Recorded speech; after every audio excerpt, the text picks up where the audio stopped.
सप्तवर्षीय नीरा 11वीं कक्षा में पढ़ाई करती थी। नेहा से छोटे दो भाई बहन थे। नेहा की माँ दूसरों के घर में जाकर झाड़ू पोछा बर्तन करके अपने बच्चों का गुजारा करती थी। नेहा के पिता शराबी थे।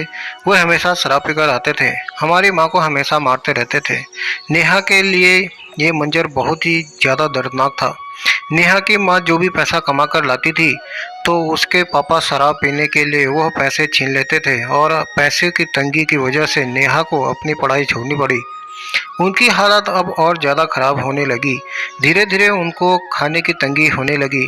नेहा अपने छोटे भाइयों को पढ़ाना चाहती थी लेकिन उसके पास इतने पैसे नहीं थे। नेहा ने फैसला किया कि अपने भाई बहन को पढ़ाने के लिए वह भी अपनी माँ की तरह दूसरे के घरों में काम करने जाएगी। नेहा को जिस घर में काम मिला वहाँ 75 साल का संदीप नाम का युवक रहता था जिसकी शादी नहीं हुई थी। उसके घर में उसके अलावा और कोई नहीं रहता था। नेहा जब पहले दिन संदीप के घर काम करने गई, नेहा की खूबसूरती देखकर संदीप मोहित हो गया। नेहा जब भी काम करती तो संदीप नज़र नेहा से हटती नहीं थी। संदीप की इस तरीके से देखने से नेहा को असुविधा होने लगी। संदीप के मन में नेहा को हासिल करने की ललक पैदा हो गई।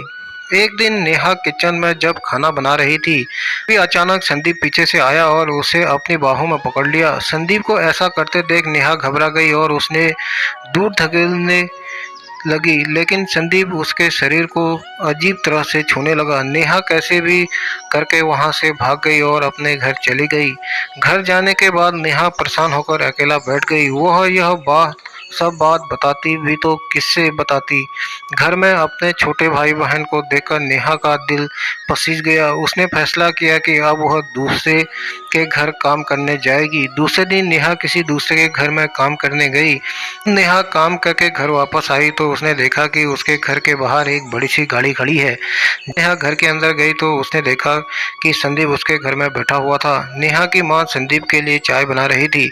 नेहा की माँ संदीप से कही कि देखो नेहा भी आ गई। नेहा की माँ नेहा से कहती है कि सुन राधा, जल्दी साड़ी पहनकर सुरेंद्र बाबू को चाय दे आओ। नेहा ने हैरानी से अपनी माँ से पूछी, आप मुझे साड़ी पहनने के लिए क्यों कह रही हैं? मैं यह इंसान हमारे घर में क्या कर रहा है? मुझे नफरत है इससे। नेहा को माँ गुस्से में नेहा से कही, बहुत जुबान चलने लगी है तेरी। चुपचाप मैं जितना बोल रही हूँ उतना कर और संदीप जी से तमीज से बात करना, वह होने वाले तुम्हारे पति हैं। नेहा ने अपनी माँ से कहा, आप क्या कह रही हैं? माँ, मुझे बहुत कुछ समझ नहीं आ रहा है। मेरी शादी वह भी इस इंसान से, मुझे आपको इसके बारे में कुछ बताना था। यह बहुत ही बुरा आदमी है। जब मैं इसके घर में काम कर रही थी तो इसने मुझे गलत तरीके से छुआ, इसलिए मैंने इसके घर में काम करना छोड़ दिया। नेहा की माँ गुस्से से नेहा से कहा, अरे जली है, वो तेरा होने वाला पति है। उसका पूरा अधिकार है तुझमें, तुझे छुए या कुछ भी करें। देख नेहा, तुम मेरी बात मान जा। संदीप बाबू तेरी शादी के बदले मैं तेरे भाई बहनों को पढ़ाने का खर्चा उठाने वाले हैं। ऊपर से हमारे घर का खर्चा भी उठाएंगे। साथ ही तेरी शादी में हमें रुपए का खर्च नहीं करना पड़ेगा। जब से तेरे बाप से हमारी शादी हुई है तब से मेरी ज़िंदगी नर्क बन गई है।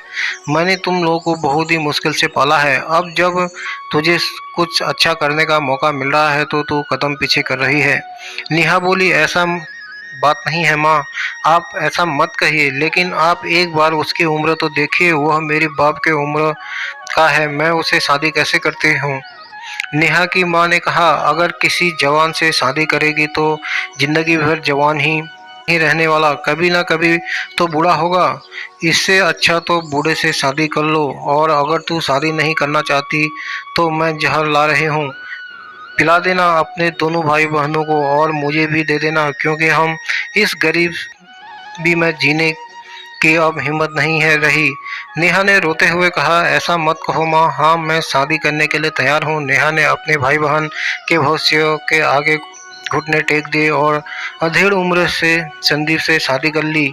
अब शादी की पहली रात फूलों से सजी सेज में सहमी सी नेहा घूंघट डालकर बैठी हुई थी। वहीं कमरे का दरवाज़ा खुलता है और संदीप सुहाग रात मनाने की उत्सुकता में दरवाज़ा बंद करके नेहा के पास आता है। संदीप ने कहा उठाया और नेहा का धड़कनें तेज होने लगी। संदीप भूखे शेर की तरह नेहा पर झपटा मारने के फिराक में था। जैसे ही नेहा को संदीप ने छूने की कोशिश की तो नेहा ने मना करते हुए कहा, देखिए मैंने मेरी माँ के कहने पर आपसे शादी की हूँ और यह सब करने के लिए अभी मैं तैयार नहीं हूँ। मैं आपसे हाथ जोड़ूं, ऐसा मत कीजिए। संदीप ने नेहा से कहा, मैं तुझे पागल लगता हूँ? कितनी मुश्किल से तुझसे शादी की है और तेरे शरीर का सिर्फ मेरा अधिकार है। और वैसे भी अगर तुझे पता नहीं है तो कि मैं तुझे बता दूँ कि मैंने तेरी माँ ने तुझे भेज दिया है। तो अब ज़्यादा नाटक मत कर, मैं चुपचाप प्यार से मान जा, क्योंकि तेरे मना करने पर मैं तुझे छोड़ने वाला नहीं हूँ। अगर ज़बरदस्ती पर उतर आया तो जानवर से भी बदतर सलूक करूँगा। और तुझे तेरे भाई बहनों को पढ़ाना है कि नहीं? राधा अपने भाई बहनों के बारे में सोचकर मान जाती है। संदीप हैवानियत की हद पार करते हुए राधा को निवस्त्र कर देता है। अपने अस्तित्व को नंगा होते देख नेहा आंसू की धारा बहने लगती है। संदीप बड़ी बेरहमी से नेहा के शरीर को मसलते हुए जानवरों की तरह नेहा की शरीर को नोचने लगा। नेहा दर्द से कहर उठी, चीखती रही, चिल्लाती रही, लेकिन उसके दर्द का संदीप पर कोई असर नहीं पड़ रहा था। संदीप ने लंबे समय तक नेहा के शरीर को तरबतर कर दिया। नेहा के शरीर से खून बहने लगा। नेहा यह दर्द बर्दाश्त नहीं कर पाई और बेहोश हो जाती है। अगली सुबह नेहा का शरीर सूज गया था और दर्द के कारण वो सही से चल भी नहीं पा रही थी। जैसे तैसे उसने घर का काम खत्म किया। संदीप के ऑफिस जाने के लिए नेहा ने टिफिन तैयार किया। संदीप के जाने के बाद नेहा ने चैन की सांस ली और उसके शरीर पर बहुत सारे निशान बन चुके थे। नेहा बार बार घड़ी की तरफ देख रही थी और यह बिल्कुल नहीं चाहती कि शाम को संदीप घर वापस आए।